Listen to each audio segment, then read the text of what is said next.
Tech companies in the United States bracing for some sweeping regulations in the EU to go into full effect in the spring. Apple has been fined $3 billion for breaking competition laws in Europe. Now, EU lawmakers have just approved the world's first legal framework on artificial intelligence. The world's largest digital companies have nowhere to hide. The EU has continuously expressed concerns about the market power of big tech companies and their potential negative impacts on competition, innovation, and consumer rights.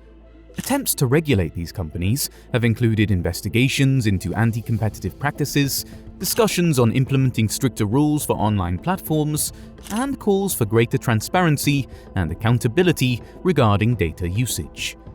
The European Union is currently ramping up efforts to rein in big tech companies, targeting 6 major players: Alphabet, Amazon, Apple, Meta, Microsoft, and ByteDance. This will be accomplished using the newly implemented legislation, the Digital Markets Act, which aims to create a fairer and more competitive digital economy by setting strict rules that the so-called gatekeepers must follow, and the Digital Services Act, which aims to protect European users when it comes to privacy, transparency, and removal of harmful or illegal content. Gatekeepers essentially provide core platform services such as social media, search engines, operating systems, and online advertising services that are very difficult for businesses and consumers to avoid using.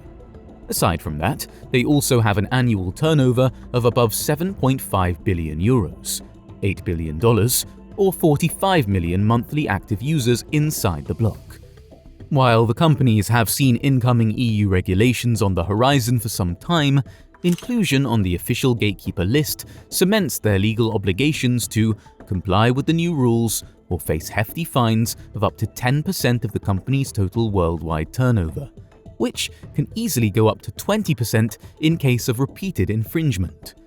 Some of the most consequential obligations aim to loosen the grip of these gatekeepers over core platforms like mobile operating systems and app stores.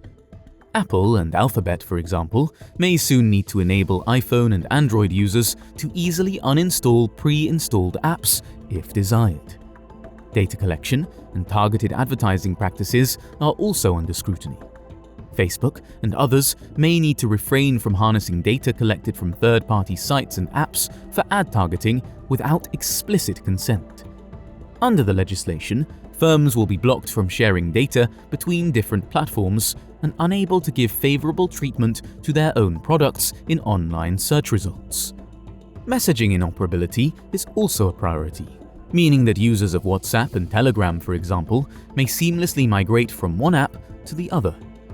For now, the Commission has excluded Bing and iMessage from the list, based on some arguments put forward by Microsoft and Apple.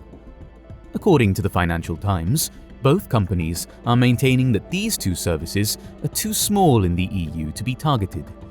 Apple stating that iMessage does not meet the threshold of 45 million active monthly users, while Microsoft noted Bing should be excluded as it only holds a small fraction of the search engine market compared to Google.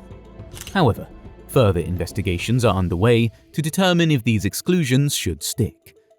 Lawmakers say focusing on certain big tech firms is discriminatory and will do significant damage to the economy. The European Union has stepped up its oversight of big tech players in recent years and has often been criticized for being anti-American, given that most of these companies are based in the US. They claim the European Union's crackdown on technology companies is failing to target Chinese tech giants, while unfairly scrutinizing Silicon Valley rivals. They add that designation of leading US companies as gatekeepers threaten to upend the US economy, diminish their global leadership in the digital sphere, and jeopardize the security of consumers.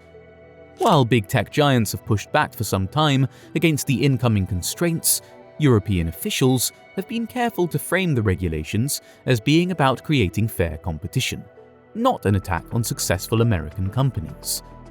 The list of do's and don'ts seeks to prevent tech giants from cornering digital markets, with the threat of whopping fines or even forcing companies to sell parts of their business to operate in Europe. That means European users of big tech social media or chat services could soon be able to send messages to rival platforms, avoid having their data used to show personal ads, and choose which search engine or browser they prefer, rather than being stuck with a default version. Some of the largest tech firms have undergone stress tests in the run-up to the implementation of the new law, and they reveal that work still needs to be done to tackle illegal content and disinformation. That's the intention anyway.